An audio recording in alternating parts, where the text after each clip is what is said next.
বলা হয় লিটন যখন রান করেন তখন সেটা মোনালিসার শিল্পকর্মের মতোই সুন্দর।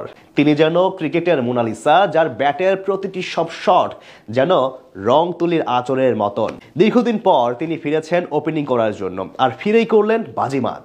একের পর এক দারুণ সব শট, এক ওভারে নিলেন রেকর্ড 22 রান। দুটি দারুণ রেকর্ড গড়ে ছাড়িয়ে গেছেন KL রাহুলকেও। একজন দুজন নয়, 5 পরিবর্তন নিয়ে মাঠে টাইগাররা। লিটনের টস আর স্বস্তির বিষয়ে অবশেষে আগে ব্যাটিংয়ে বাংলাদেশ। যদিও নিয়মিত ওপেনার ইমন তামিম বিশ্রামে, কাপ্তানের সঙ্গে 22 গজে সাইফ হাসান। দারুণ মৌকা হাতছাড়া, 8 বলে 12 করে বিদায় সাইফের। তবে লিটন দাস দুরন্ত দুর্বার, আক্রমণাত্মক, উইকেটের চারপাশে খেলে গেছেন অসাধারণ সব শট। এলকেডির ধুন্দুমার ব্যাটিংয়ে 3 ওভার 4 বলেই দলীয় টোটাল হয়ে যায় 50। এরপরেই বাধে বিপত্তি। প্রথমে ফ্লাড লাইটের সমস্যার কারণে বেশ কিছুক্ষণ বন্ধ থাকে খেলা। ক্রিকেটাররা 22 গজে ফেরার পরই বৃষ্টির হানা। 4 ওভার 1 বলে 1 উইকেটে 60। ফ্লাইং স্টার্ট থামিয়ে দিল বেরসিক বৃষ্টি। আধা ঘন্টা পর ফিরেছে খেলা। পাওয়ার প্লেতে 67 বাংলাদেশের বোর্ডে। ব্রেকের পরেও ছন্দ হারায়নি কাপ্তানের। 27 বলে 50।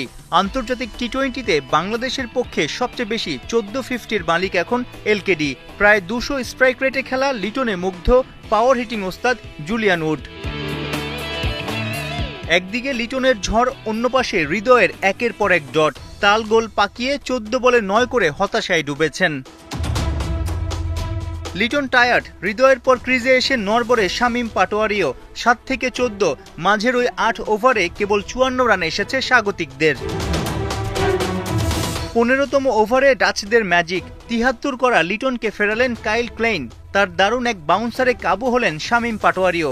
19 বলে 21, বাহাতি হার্ড হিটারের সঙ্গে বেমানান। 122 রানে চতুর্থ উইকেট হারিয়ে চাপে বাংলাদেশ।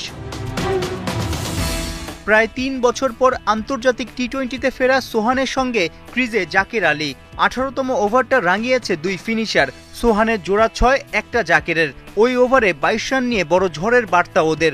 অথচ খানিক পরেই মাঠে ঝুম বৃষ্টি। বৃষ্টির কারণে মাঠ ছাড়ার আগে 200 স্ট্রাইক রেটে 11 বলে 22 সোহানের। জাকিরের উইলোতে 13 বলে 20।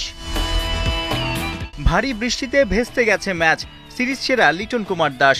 টানা 3 সিরিজ জেতা টাইগাররা কি এশিয়া কাপে দাপট দেখাতে পারবে?